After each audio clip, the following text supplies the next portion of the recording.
Hai adik-adik, selamat pagi. Bersyukur hari ini kita boleh sama-sama beribadah.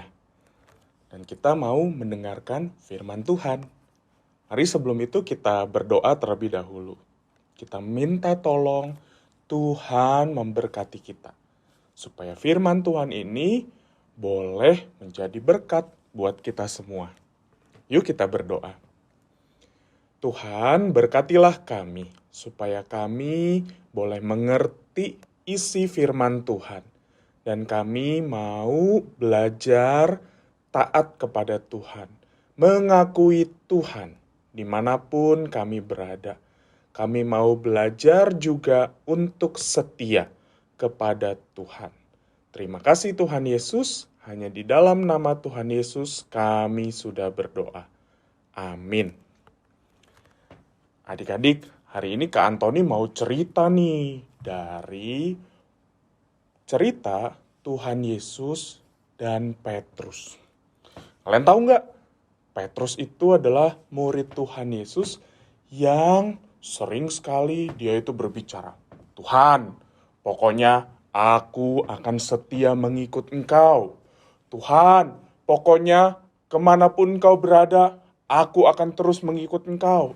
Wah, seneng nggak Tuhan Yesus kalau punya murid yang seperti itu? Yang dia bilang, oke Tuhan, aku mau setia, aku mau mengikut Engkau. Aku mau tetap percaya sama Tuhan. Wah, seneng banget pasti.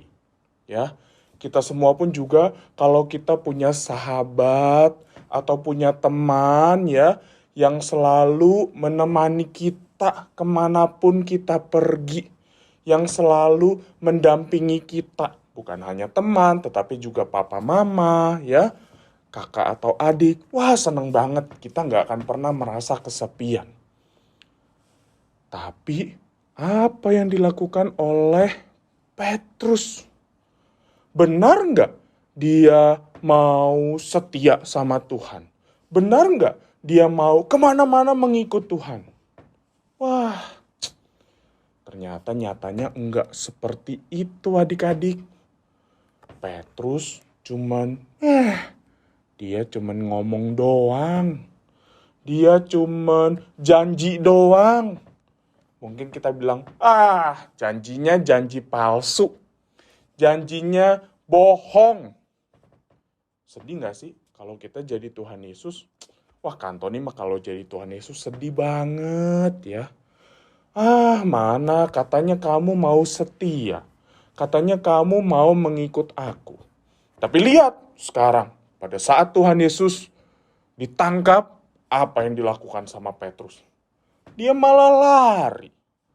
Pada saat orang bertanya, aku pernah lihat kamu nih. Aku tahu kamu ini siapa.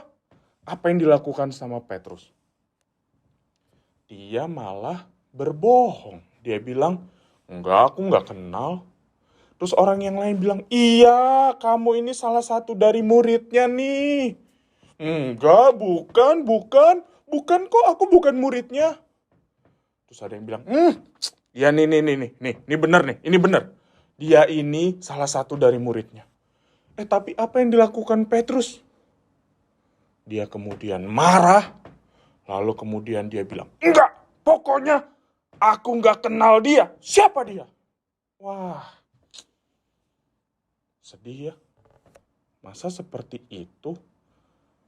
Wah, adik-adik, Petrus menyangkal Tuhan Yesus. Dia tidak mau bilang bahwa dia adalah muridnya Tuhan Yesus.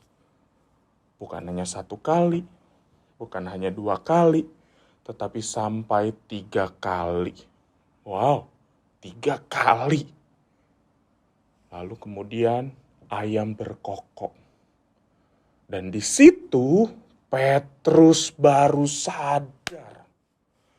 Aduh, iya. Dia sadar, dia sedih.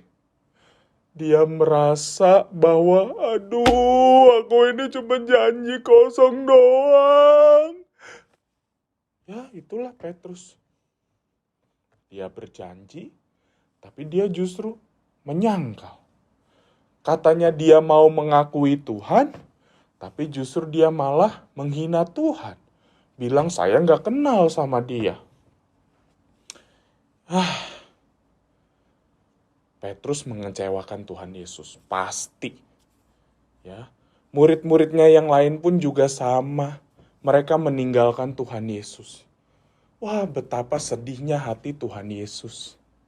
Sama juga kita mungkin pasti akan merasa sedih. Tapi apa yang Tuhan Yesus lakukan adik-adik?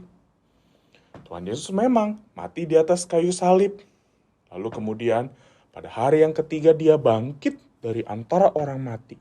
Dan sesudah dia bangkit, dia sengaja ketemu sama Petrus. Dia sengaja mau ngobrol sama Petrus. Dia bilang, Petrus, apakah engkau mengasihi aku? Ya Tuhan, aku mengasihi engkau. 1 kali Tuhan tanya. 2 kali Tuhan Yesus nanya, Petrus, apakah engkau mengasihi aku? Petrus menjawab, iya Tuhan, aku mengasihi engkau. 3 kali Tuhan Yesus tanya lagi, Petrus, apakah engkau mengasihi aku? Wah, Petrus setelah mendengar 3 kali pertanyaan itu, mungkin dia langsung ngeh. Aduh, dulu waktu Tuhan ditangkap, aku 3 kali menyangkal dia. Sekarang dia 3 kali bertanya sama aku bilang aku mengasihi dia. Tapi nyatanya, aku adalah orang yang suka berjanji, tapi aku tidak menepatinya. Aku berbohong. Aku tidak mengakui dia.